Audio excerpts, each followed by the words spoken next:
한 여인이 있었습니다. 그녀는 수십 년을 참았습니다. 남편의 거짓말을 참았습니다. 남편의 무시를 참았습니다. 남편의 비난을 참았습니다. 전생의 인연이라 믿었기 때문입니다. 업보라 생각했기 때문입니다. 그런데 어느 날 그녀는 깨달았습니다.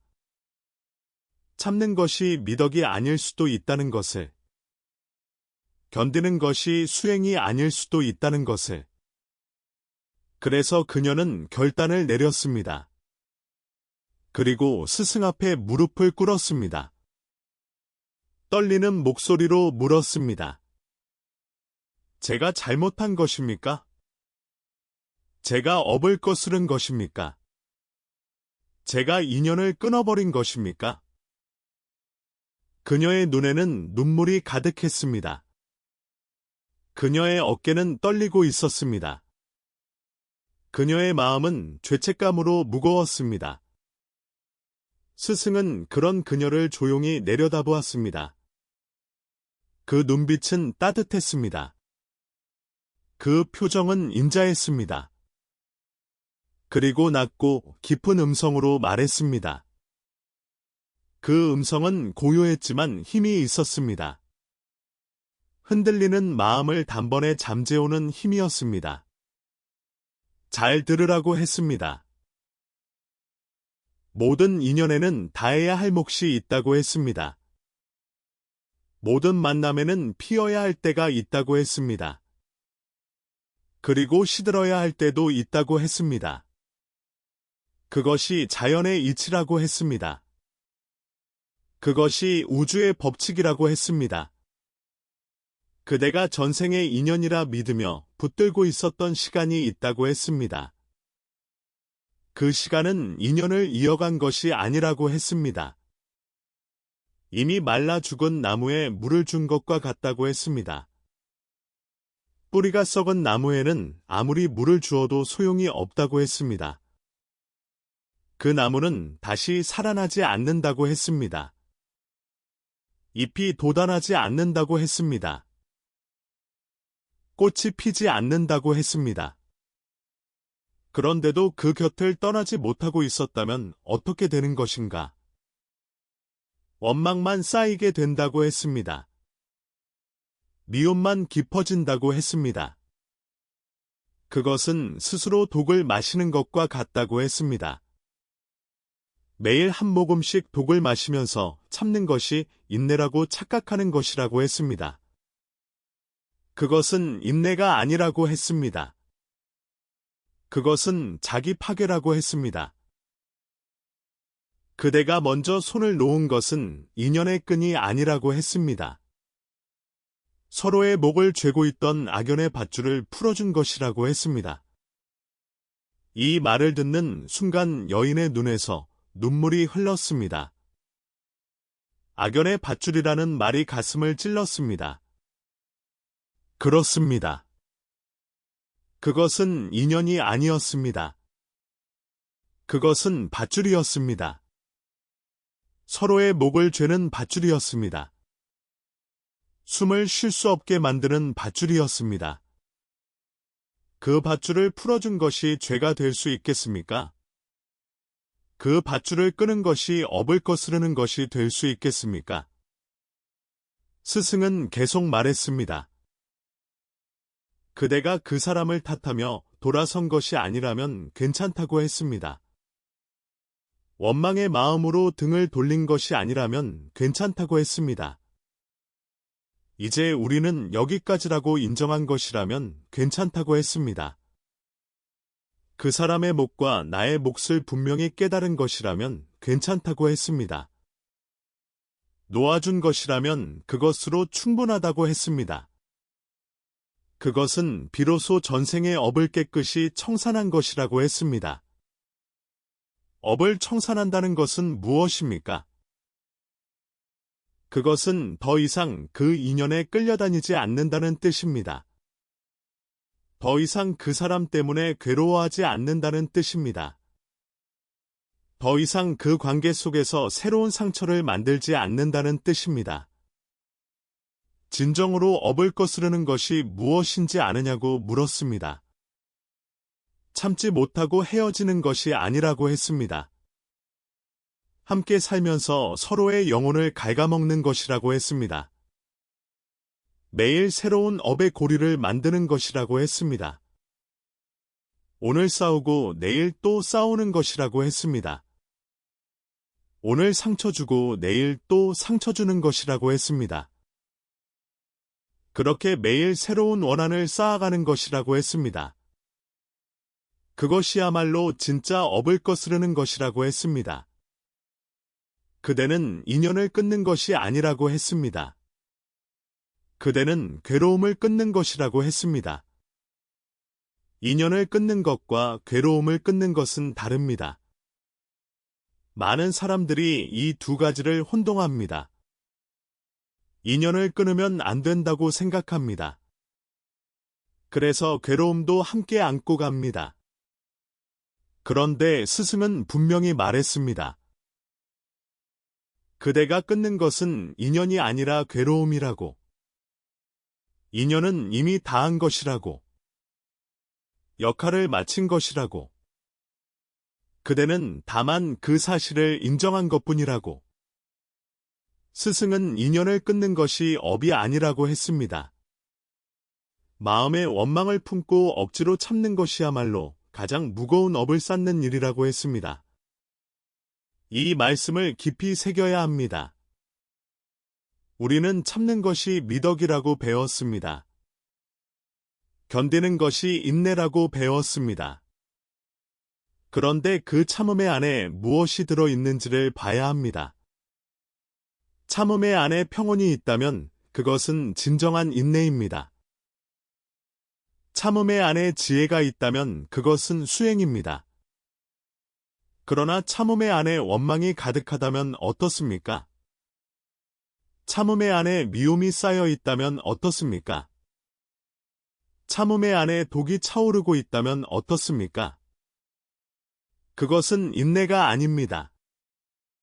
그것은 독을 품고 사는 것입니다.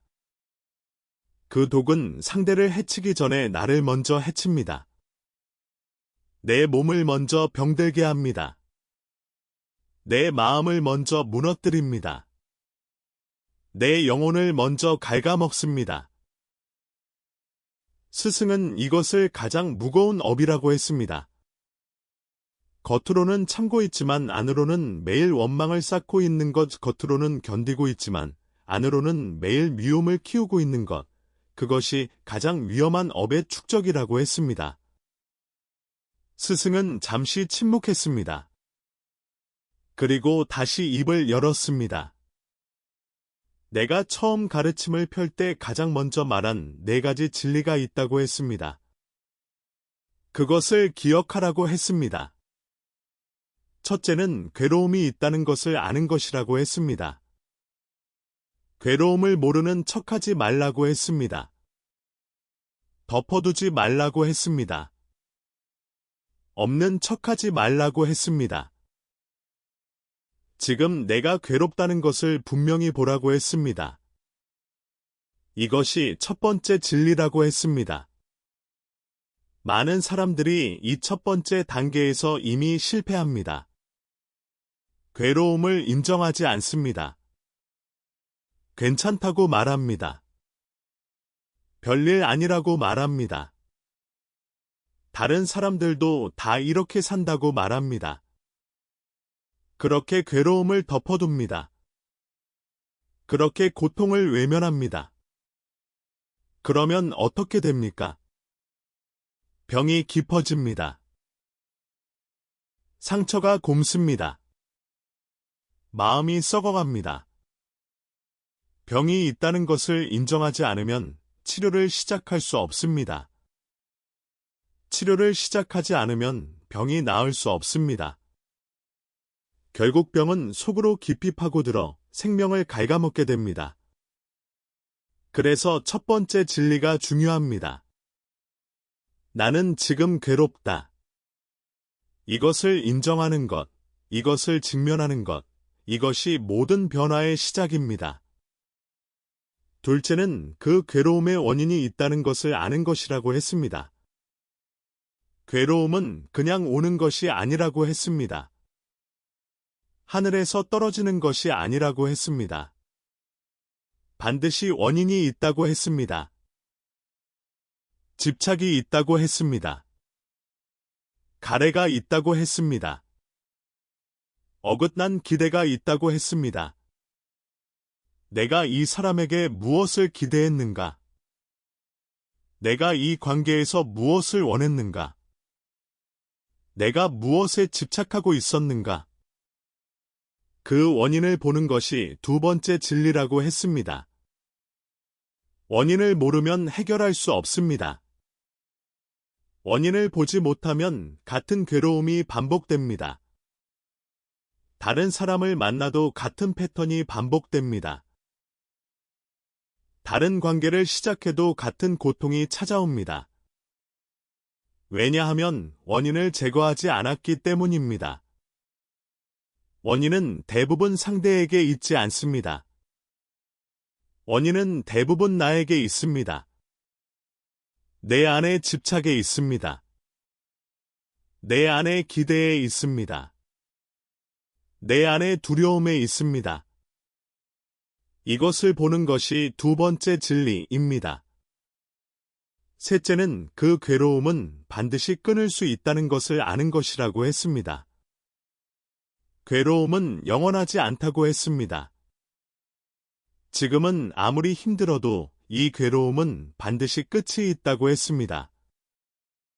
이것이 세 번째 진리라고 했습니다. 이 세 번째 진리가 주는 희망이 있습니다. 지금 아무리 힘들어도 이것은 영원하지 않다는 것입니다. 지금 아무리 괴로워도 이것은 끝이 있다는 것입니다. 밤이 아무리 길어도 새벽은 반드시 온다는 것입니다. 겨울이 아무리 추워도 봄은 반드시 온다는 것입니다. 괴로움도 마찬가지입니다. 반드시 끝이 있습니다. 반드시 끊을 수 있습니다. 넷째는 그 괴로움을 끊는 길을 걸으라는 것이라고 했습니다. 알기만 하는 것이 아니라고 했습니다. 머리로만 이해하는 것이 아니라고 했습니다. 실제로 그 변화의 길 위에 발을 내디디라고 했습니다. 그것이 네 번째 진리라고 했습니다. 아는 것과 행하는 것은 다릅니다. 이해하는 것과 실천하는 것은 다릅니다. 많은 사람들이 알면서도 행하지 않습니다. 이해하면서도 변하지 않습니다. 그래서 네 번째 진리가 필요합니다. 실제로 걸으라는 것입니다. 실제로 움직이라는 것입니다. 실제로 변하라는 것입니다. 스승은 여인에게 말했습니다. 그대가 그 인연을 놓은 것은 괴로움을 본 것이라고 했습니다. 그 괴로움의 원인을 본 것이라고 했습니다. 그리고 그것을 끊는 길을 선택한 것이라고 했습니다. 그대는 업을 거스른 것이 아니라고 했습니다. 괴로움을 끊는 길 위에 선 것이라고 했습니다. 네 가지 진리의 길 위에 이미 서 있는 것이라고 했습니다. 그러니 두려워하지 말라고 했습니다.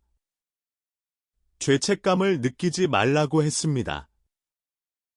그대는 이미 올바른 길 위에 있다고 했습니다.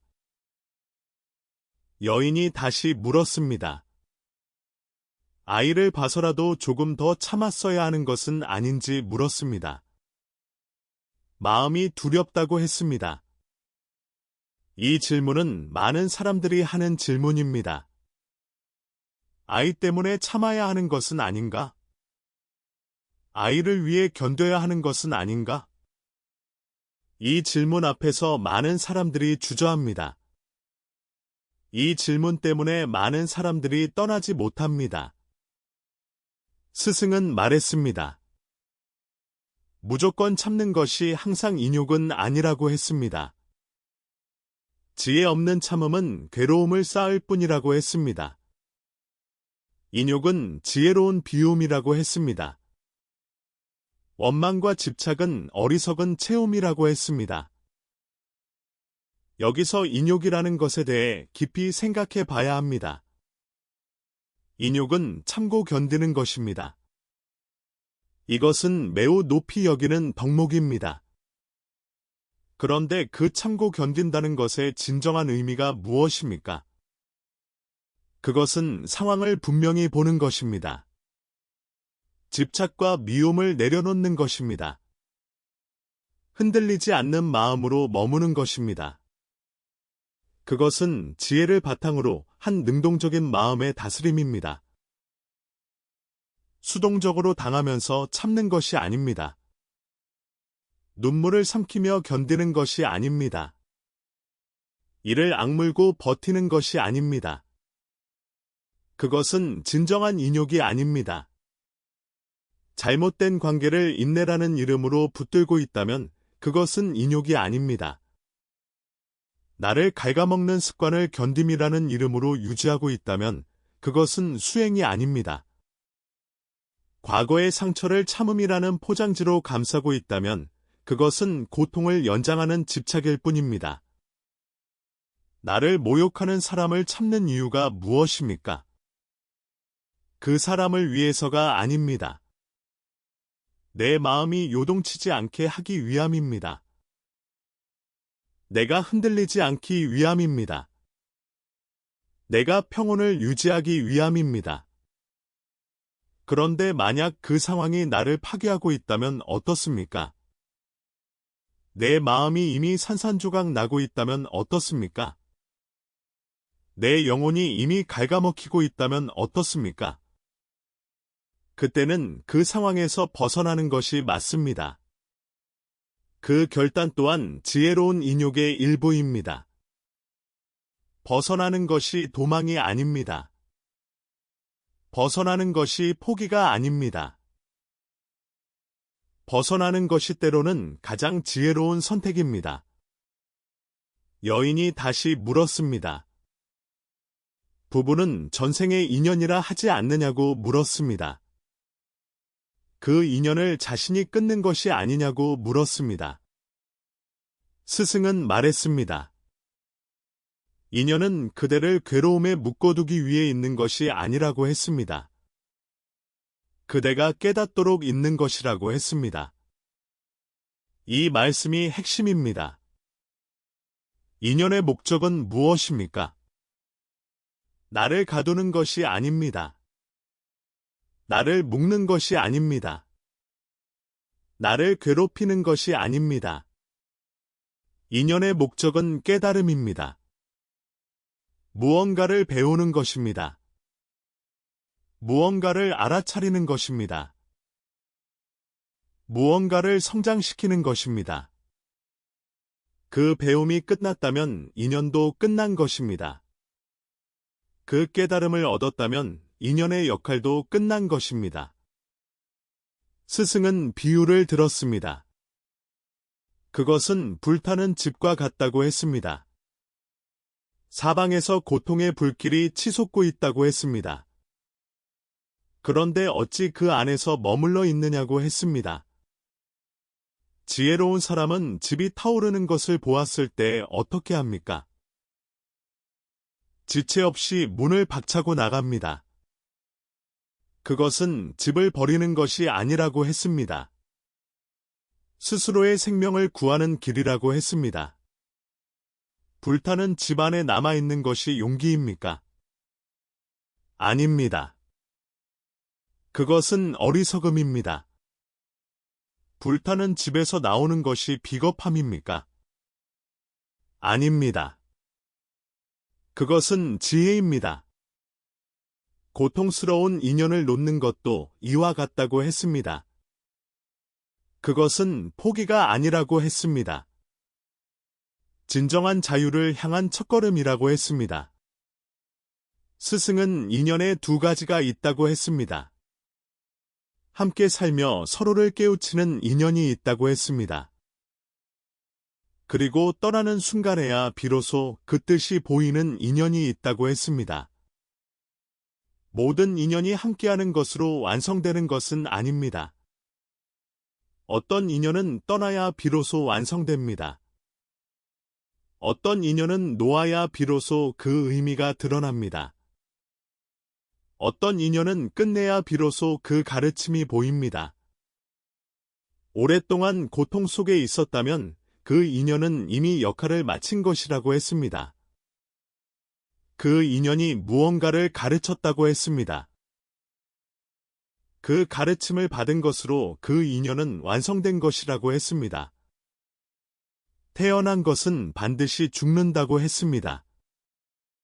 만난 자는 반드시 헤어진다고 했습니다. 이것이 우주에 변치 않는 진리라고 했습니다. 인연이 다해 떠날 때 슬퍼하기보다 그 인연이 남긴 깨달음을 보라고 했습니다. 모든 것은 변합니다. 영원한 것은 없습니다. 꽃이 피었다 지는 것이 꽃의 생애를 완성하는 것입니다. 꽃이 영원히 피어 있을 수는 없습니다. 지는 것이 꽃의 실패가 아닙니다. 지는 것이 꽃의 완성입니다. 사람의 인연도 마찬가지입니다. 만남이 있고 머무름이 있고 떠남이 있습니다. 이 세 가지를 통해 인연은 완성됩니다. 떠남이 없으면 인연은 완성되지 않습니다. 고통스러운 인연을 억지로 붙들고 있는 것은 무엇과 같습니까? 흐르는 강물을 막으려는 것과 같습니다. 강물은 흘러야 합니다. 막으면 썩습니다. 막으면 넘칩니다. 막으면 무너집니다. 인연도 마찬가지입니다. 흘러가야 할 인연을 막으면 썩습니다. 놓아야 할 인연을 붙들면 넘칩니다. 끝내야 할 인연을 이어가면 무너집니다. 그 인연을 통해 무엇을 배웠는지를 깨닫는 순간이 중요합니다. 나라는 존재가 무엇을 배웠는가? 어떻게 성장했는가? 이것을 깨닫는 순간 그 인연은 완성됩니다. 깨달음을 주는 스승으로서의 역할을 다한 것입니다. 아픈 인연이었지만 그 인연 덕분에 내가 성장했습니다. 그 인연 덕분에 내가 강해졌습니다. 그 인연 덕분에 내가 지혜로워졌습니다. 이것을 인정하는 순간 원망이 사라집니다.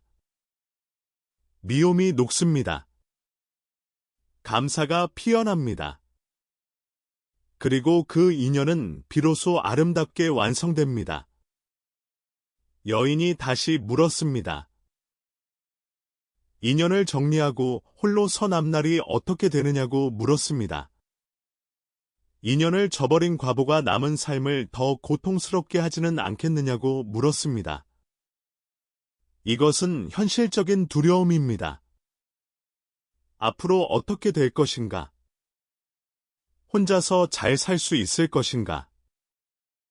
더 큰 고통이 찾아오는 것은 아닌가? 이런 두려움은 자연스러운 것입니다. 누구나 느끼는 것입니다. 스승은 미소 지으며 말했습니다. 두려워하지 말라고 했습니다. 업은 고정된 형벌이 아니라고 했습니다. 흘러가는 강물과 같다고 했습니다. 업은 형벌이 아닙니다. 이것을 꼭 기억해야 합니다. 많은 사람들이 업을 형벌로 생각합니다. 벌로 생각합니다. 피할 수 없는 운명으로 생각합니다. 그래서 두렵습니다. 그래서 움직이지 못합니다. 그래서 변하지 못합니다. 그런데 업은 형벌이 아닙니다. 업은 흐르는 강물입니다. 강물은 방향을 바꿀 수 있습니다. 강물은 새로운 길을 만들 수 있습니다. 업도 마찬가지입니다. 내 마음이 바뀌면 업의 방향도 바뀝니다. 내 행동이 바뀌면 업의 흐름도 바뀝니다. 그런데 조건이 있습니다. 스승은 말했습니다. 만약 그대가 여전히 상대를 탓하고 있다면 어떻게 되는가? 여전히 미워하고 있다면 어떻게 되는가? 여전히 원망의 불길 속에 머물고 있다면 어떻게 되는가? 그것은 인연을 끄는 것이 아니라고 했습니다. 고통을 그대로 짊어지고 나온 것과 다름없다고 했습니다. 집은 떠났지만 마음은 여전히 그 집 안에 있는 것입니다. 몸은 나왔지만 영혼은 여전히 그 안에 갇혀 있는 것입니다. 서류는 정리했지만 마음은 여전히 얽혀 있는 것입니다. 그러면 아무 소용이 없습니다. 원망의 마음이 살아있는 한 그 인연은 끝나지 않는다고 했습니다. 이번 생에 끝나지 않는다고 했습니다. 다음 생까지 이어질 무거운 원결이 된다고 했습니다. 다시 찾아올 것이라고 했습니다. 이것이 무서운 것입니다. 몸은 떠났는데 마음이 여전히 원망하고 있으면 그 인연은 끝나지 않습니다. 다음 생에 또 만납니다. 다음 생에 또 얽힙니다. 다음 생에 또 괴로워합니다. 그래서 마음을 놓는 것이 중요합니다. 원망을 내려놓는 것이 중요합니다. 미움을 풀어주는 것이 중요합니다. 그러나 그대가 다르게 한다면 이야기가 달라진다고 했습니다. 상대의 허물을 탓하기보다 괴로움의 뿌리가 내 마음에 집착해 있었음을 통찰한다면 달라진다고 했습니다. 미움의 끈을 스스로 놓아버린다면 달라진다고 했습니다. 이것이 핵심입니다. 상대 탓을 멈추는 것입니다. 그 사람이 나빴다. 그 사람이 잘못했다. 그 사람 때문에 내가 이렇게 됐다. 이런 생각을 멈추는 것입니다. 그리고 내 안을 보는 것입니다. 내가 왜 그토록 집착했는가? 내가 왜 그토록 기대했는가? 내가 왜 그토록 매달렸는가? 이것을 보는 것입니다. 이것을 인정하는 것입니다. 이것을 통찰하는 것입니다. 그리고 미움을 놓는 것입니다. 그 사람을 향한 미움을 내려놓는 것입니다. 용서하라는 것이 아닙니다. 그 사람이 잘했다고 인정하라는 것이 아닙니다. 다만 미움이라는 무거운 짐을 내 어깨에서 내려놓으라는 것입니다. 그 짐은 그 사람을 해치는 것이 아닙니다. 나를 해치는 것입니다. 그래서 놓으라는 것입니다. 나를 위해 놓으라는 것입니다. 상대를 향한 날카로운 마음을 거두라고 했습니다. 마음자리가 평온의 땅에 뿌리를 내릴 때 비로소 업의 궤도는 수정된다고 했습니다. 끌려가는 삶을 멈추게 된다고 했습니다. 업의 주인이 된다고 했습니다. 업의 주인이 된다는 것은 무엇입니까? 더 이상 과거에 끌려다니지 않는다는 것입니다. 더 이상 원망에 휘둘리지 않는다는 것입니다. 더 이상 미움에 잡혀있지 않는다는 것입니다. 내가 내 마음의 주인이 된다는 것입니다. 내가 내 삶의 주인이 된다는 것입니다. 내가 내 운명의 주인이 된다는 것입니다. 그렇게 마음이 평온해지면 업은 선하게 바뀐다고 했습니다. 상대를 탓하며 괴로워하던 뜨거운 에너지가 있었습니다. 그 에너지가 방향을 바꾼다고 했습니다. 나를 돌보는 힘으로 전환된다고 했습니다. 수행하는 힘으로 전환된다고 했습니다. 성장하는 힘으로 전환된다고 했습니다. 어두운 그림자가 걷힌다고 했습니다. 밝은 기운이 삶을 채우게 된다고 했습니다. 원망에 쏟던 에너지를 나에게 쏟으면 어떻게 됩니까? 미움에 쏟던 시간을 나에게 쏟으면 어떻게 됩니까? 엄청난 변화가 일어납니다. 그동안 상대를 원망하느라 쏟아부었던 에너지가 얼마나 큰지 모릅니다. 그 에너지를 자신에게 돌리면 놀라운 일이 벌어집니다. 건강이 좋아집니다. 마음이 밝아집니다. 새로운 가능성이 보입니다. 새로운 길이 열립니다. 더불어 얽매인 인연이 청정한 인연으로 바뀐다고 했습니다. 억지로 붙들고 있던 집착의 끈을 놓았으니 이제 빈자리가 생긴다고 했습니다. 서로의 성장을 돕는 선한 인연들이 들어올 자리가 생긴다고 했습니다. 이것이 중요합니다. 손을 꽉 쥐고 있으면 새로운 것을 잡을 수 없습니다. 손을 펴야 새로운 것이 들어옵니다. 마음도 마찬가지입니다. 옛 인연을 꽉 붙들고 있으면 새 인연이 들어올 자리가 없습니다. 놓아야 비로소 자리가 생깁니다. 비워야 비로소 채워집니다. 그 빈자리에 어떤 인연이 들어올지 두려워하지 마십시오. 내 마음이 맑으면 맑은 인연이 옵니다. 내 마음이 선하면 선한 인연이 옵니다. 내 마음이 평온하면 평온한 인연이 옵니다. 인연은 내 마음의 거울입니다. 또한 아픈 세월을 통해 얻은 깨달음이 있다고 했습니다. 그것은 소중한 지혜가 된다고 했습니다. 앞날에는 같은 어리석음에 휘둘리는 업이 반복되지 않을 것이라고 했습니다. 고통은 헛되지 않았습니다. 그 세월은 낭비가 아니었습니다. 그 시간은 무의미하지 않았습니다.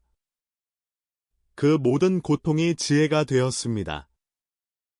그 모든 눈물이 깨달음이 되었습니다. 그 모든 상처가 성장이 되었습니다. 이제 같은 실수를 반복하지 않을 것입니다. 같은 패턴에 빠지지 않을 것입니다. 같은 고통을 겪지 않을 것입니다. 왜냐하면 이미 배웠기 때문입니다. 이미 알기 때문입니다. 이미 깨달았기 때문입니다. 여인은 이어 물었습니다. 지금 이 자리에서 무엇을 해야 하느냐고 물었습니다. 구체적으로 무엇을 하면 되느냐고 물었습니다. 스승은 말했습니다. 진흙 속에서 피어나되 진흙에 물들지 않는 연꽃을 보라고 했습니다. 그대 또한 삶이라는 진흙탕 속에서 깊이 괴로워하고 있다고 했습니다. 그러나 그 고통은 무너뜨리기 위함이 아니라고 했습니다. 한 송이 꽃으로 피워내기 위한 양분일 뿐이라고 했습니다. 연꽃은 진흙 속에서 핍니다. 맑은 물에서 피는 것이 아닙니다. 깨끗한 땅에서 피는 것이 아닙니다. 더럽고 탁한 진흙 속에서 핍니다. 그런데 그 꽃은 진흙에 물들지 않습니다. 순백의 아름다움을 간직합니다. 고귀한 향기를 뿜어냅니다. 우리의 삶도 마찬가지입니다. 고통이라는 진흙 속에서 우리는 핍니다. 그 진흙이 없으면 꽃도 없습니다. 그 고통이 없으면 성장도 없습니다. 그 괴로움이 없으면 깨달음도 없습니다. 진흙이 양분입니다. 고통이 양분입니다. 괴로움이 양분입니다. 그것을 통해 우리는 피어납니다. 스승은 세 가지를 행하라고 했습니다. 첫째는 자신의 마음을 숨기지 말고 투명하게 바라보는 것이라고 했습니다. 상대가 나에게 준 상처에만 매달리지 말라고 했습니다. 내 마음이 진정 무엇을 하고 있었는지 정직하게 직면하라고 했습니다. 이것이 첫 번째입니다. 자기 직면입니다. 나를 정직하게 보는 것입니다. 상대의 잘못만 보지 않는 것입니다. 내 마음을 보는 것입니다. 나는 그 관계에서 무엇을 했는가? 나는 어떤 마음이었는가? 나는 어떤 기대를 했는가? 나는 어떤 집착을 했는가? 이것을 솔직하게 보는 것입니다. 이것은 자기 탓을 하라는 것이 아닙니다. 모든 잘못을 나에게 돌리라는 것이 아닙니다. 다만 내 마음을 정직하게 보라는 것입니다. 상대 탓만 하고 있으면 나는 변하지 않습니다. 상대의 잘못만 보고 있으면 나는 성장하지 않습니다. 내 마음을 봐야 내가 변합니다. 내 안을 봐야 내가 성장합니다. 둘째는 지나간 잘못을 분명히 인정하는 참회를 하라고 했습니다. 어리석었던 어제를 씻어내라고 했습니다. 그것은 스스로를 벌하는 것이 아니라고 했습니다. 낡은 껍질을 벗고 새로 태어나는 것이라고 했습니다. 참회는 자기 학대가 아닙니다. 참회는 자기 비난이 아닙니다. 참회는 새로 태어나는 것입니다. 과거의 나를 인정하는 것입니다. 과거의 어리석음을 인정하는 것입니다. 그리고 그것을 내려놓는 것입니다. 그때 나는 참으로 지혜롭지 못했구나. 이렇게 스스로에게 고백하는 것입니다. 이 정직한 마음이 업을 씻는 참회라고 했습니다. 내 안에서 진심으로 인정하고 뉘우치는 순간 굳어있던 업의 매듭은 풀린다고 했습니다. 마음은 비로소 가벼워진다고 했습니다. 참회를 하면 마음이 가벼워집니다. 이것은 경험해 본 사람만 압니다. 내가 잘못했음을 인정하는 순간 무거운 짐이 내려갑니다. 숨이 트입니다. 가슴이 열립니다. 새로운 공기가 들어옵니다. 그것이 참회의 힘입니다. 셋째는 상대를 향한 미움의 가시를 뽑아내고 자비의 향기를 내뿜는 것이라고 했습니다. 미움을 움켜쥐고 있는 한 그 가시는 상대가 아니라 내 심장을 먼저 찌른다고 했습니다. 이 말을 깊이 새겨야 합니다. 미움의 가시는 상대를 향하고 있다고 생각합니다. 그런데 실제로는 내 심장에 박혀 있습니다. 내가 미워하는 만큼 내가 아픕니다. 내가 원망하는 만큼 내가 괴롭습니다. 그 사람은 내 미움을 모릅니다. 그 사람은 내 원망을 느끼지 못합니다. 내 미움으로 고통받는 것은 오직 나뿐입니다. 그래서 미움을 내려놓아야 합니다. 상대를 위해서가 아닙니다. 나를 위해서입니다. 미움을 내려놓는 순간 상대가 변하는 것이 아니라고 했습니다.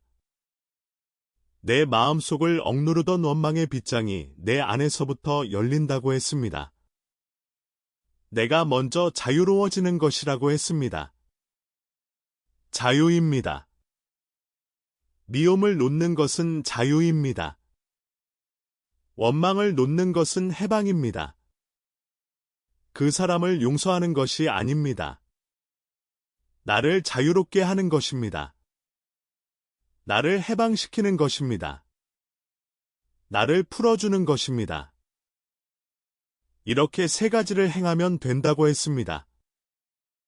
자신의 마음을 비추는 것, 어제를 씻어내는 것, 미움을 향기로 바꾸는 것, 이 세 가지를 하면 이미 한 송이 고귀한 연꽃으로 피어난 것이라고 했습니다. 여인이 마지막으로 물었습니다. 그 세 가지가 너무 크고 무겁게 느껴진다고 했습니다. 태산처럼 무겁다고 했습니다. 어찌 한꺼번에 다 할 수 있겠느냐고 했습니다. 이것은 솔직한 고백입니다. 미움을 내려놓으라고 말하기는 쉽습니다. 참회하라고 말하기는 쉽습니다. 마음을 비추라고 말하기는 쉽습니다. 그런데 실제로 하는 것은 어렵습니다. 수십 년간 쌓인 미움을 하루아침에 놓을 수 있겠습니까?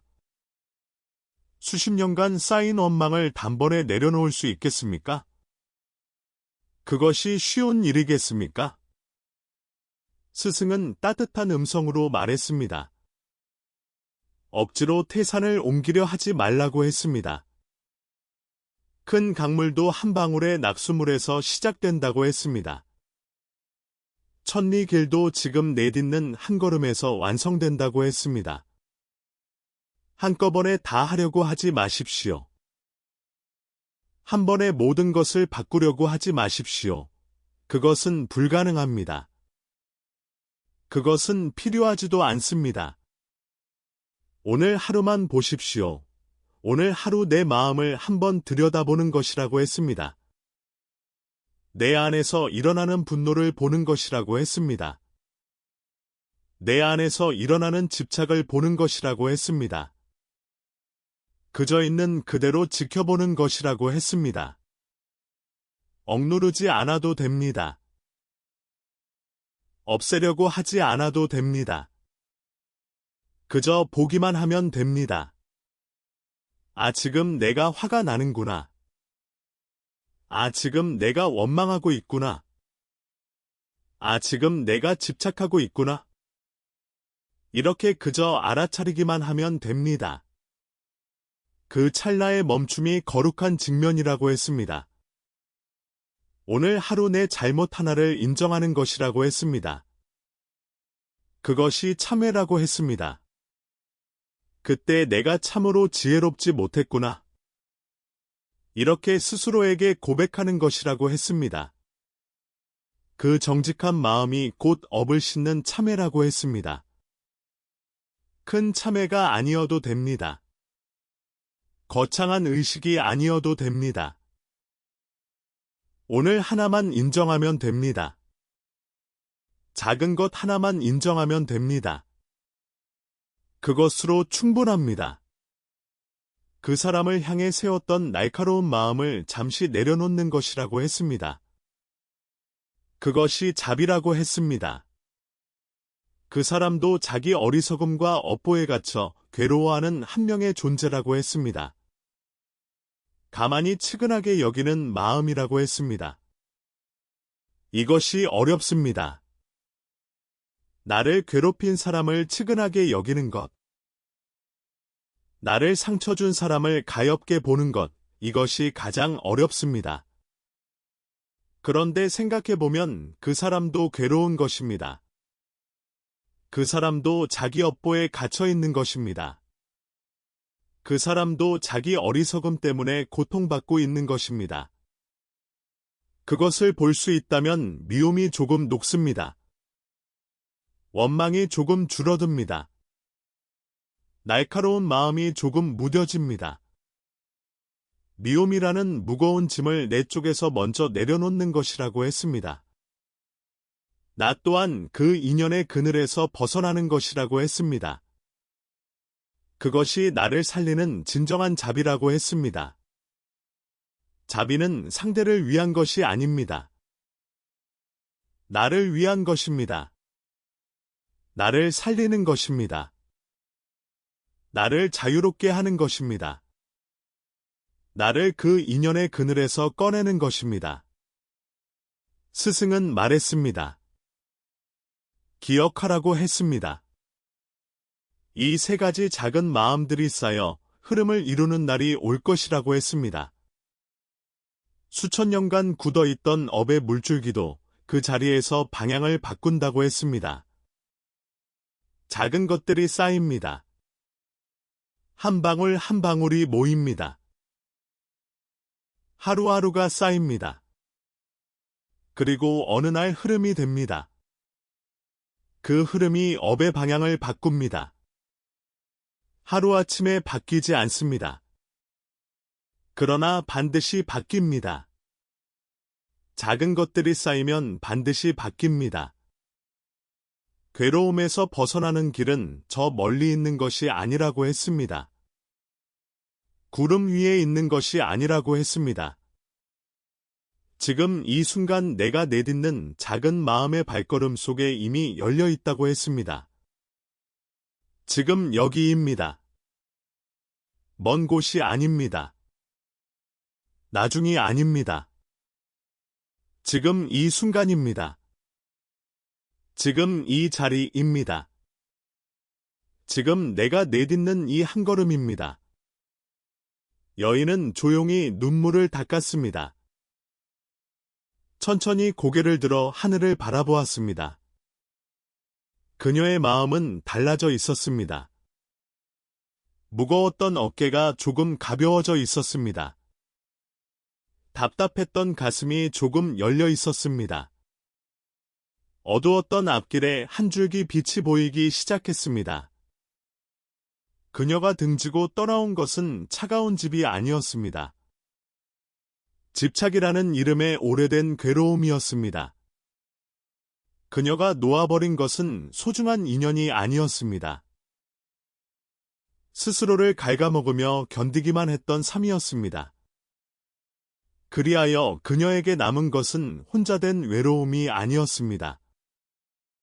비로소 자기 마음의 주인으로 돌아온 평온이었습니다. 이제야 비로소 여인은 괴로움의 바다를 건너온 수행자가 되었습니다. 용기 있는 수행자가 되었습니다.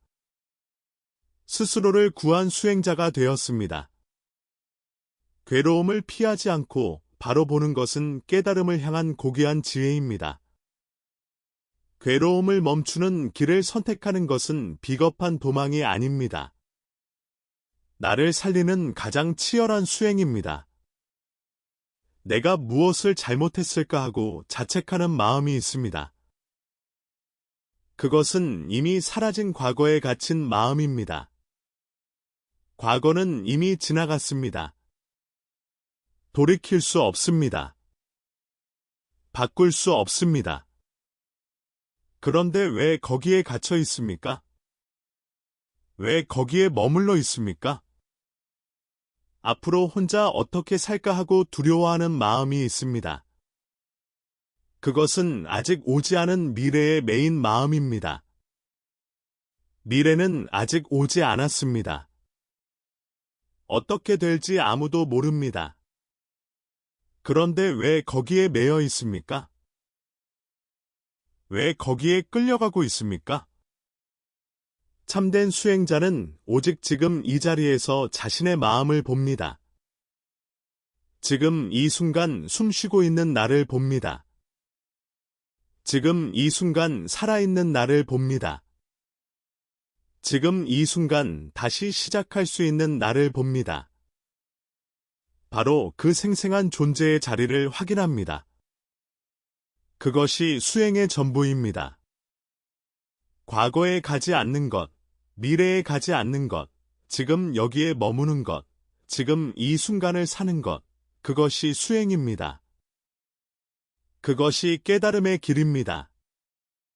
그대의 발바닥이 닿아 있는 바로 그곳이 거룩한 곳입니다. 그대가 다시 피어날 아름다운 세상입니다. 지금 서 있는 이 자리가 출발점입니다. 지금 숨 쉬는 이 순간이 시작점입니다. 어디 먼 곳으로 갈 필요가 없습니다. 무엇을 특별히 할 필요가 없습니다.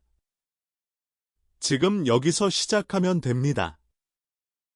지금 이 마음으로 시작하면 됩니다. 그대는 이미 충분히 괴로워했습니다. 그대는 이미 충분히 참았습니다.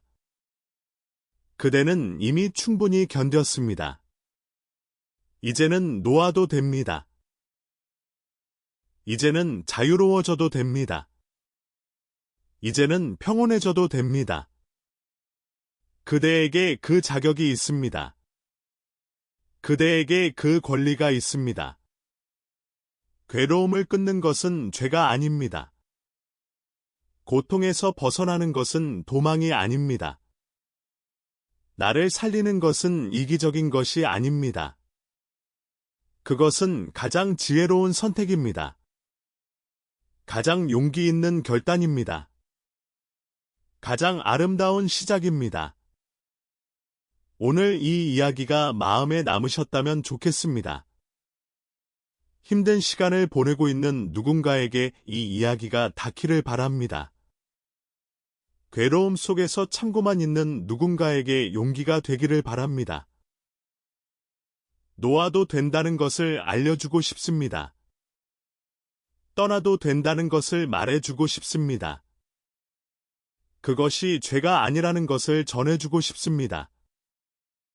그대의 선택은 옳았습니다. 그대의 결단은 지혜로웠습니다. 그대는 이미 올바른 길 위에 서 있습니다. 이제 한 걸음씩 걸어가면 됩니다.